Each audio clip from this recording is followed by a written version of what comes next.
আসসালামু আলাইকুম।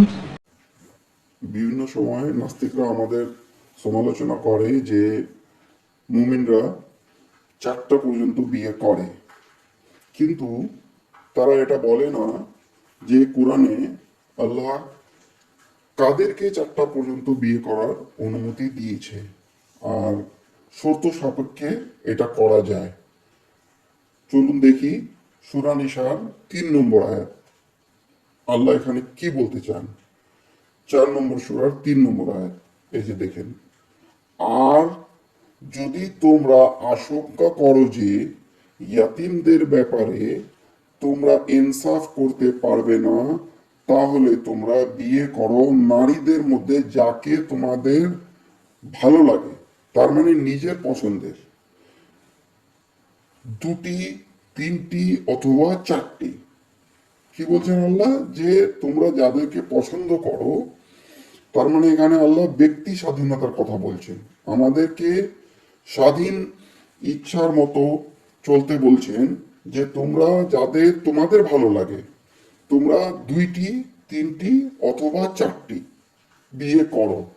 আর যদি ভয় করো যে, তারপরে কি বলছেন আল্লাহ, আর যদি তোমরা ভয় করো যে তোমরা সমান আচরণ করতে পারবে না, তোমরা ইনসাফ করতে পারবে না, 4জনকেই 4টা বিয়ে যদি করো 4জনকেই সমান সমান সবকিছু দিতে পারবে না, সময় থেকে, টাকা পয়সা থেকে, ভালোবাসা সবকিছু, তবে একটি অথবা তোমাদের ডান হাতে যার মালিক হয়েছো, তবে একটি বিয়ে করো বা তোমাদের ডান হাতে যার মালিক হয়েছো, মানে তোমরা যুদ্ধে যাদেরকে জয়লাভ করে নিয়ে আসছো তাদের মধ্যে থেকে একটি করো। এটা অধিকতর নিকটবর্তী যে তোমরা জুলুম করবে না। আর এই আদেশ মানলে মানা যাবে যে তোমরা জুলুম করবে না। এবার ইংরেজিটা দেখি কি বলে।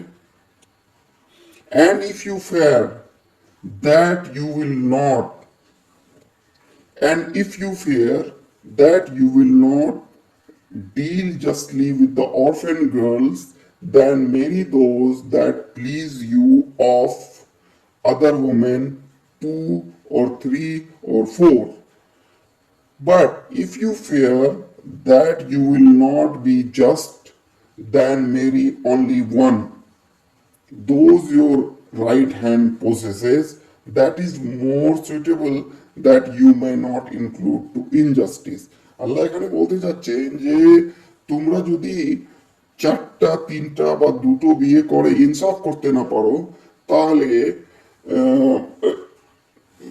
তোমাদের ডান হাত মালিকের মধ্যে থেকে একটি বা বা অন্য কোনো নারীকে একটি বিয়ে করো। এটা করলে তোমরা না ইনসাফি করবে না।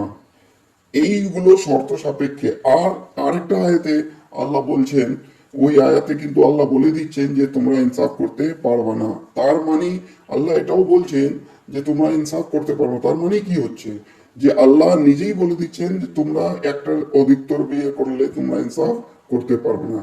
তার মানে ঘুরে ফিরায় এটাই আসলো যে আমরা একটাই বিয়ে করব। আর বেশিরভাগ সমাজে দেখবেন বেশিরভাগ লোক একটাই বিয়ে করে, কিন্তু এগুলো না বলে নাস্তিকরা সোজা ওই আয়াতটা দেখায়, মুসলমানদের সমালোচনা করতে চায়। এটা কি ঠিক? আপনারা নিজেই চিন্তা করুন। নাস্তিকদের কথা সোজাসুজি মানলে কিন্তু বিভ্রান্ত হবেন। ধন্যবাদ। জাযাকাল্লাহ খায়রান।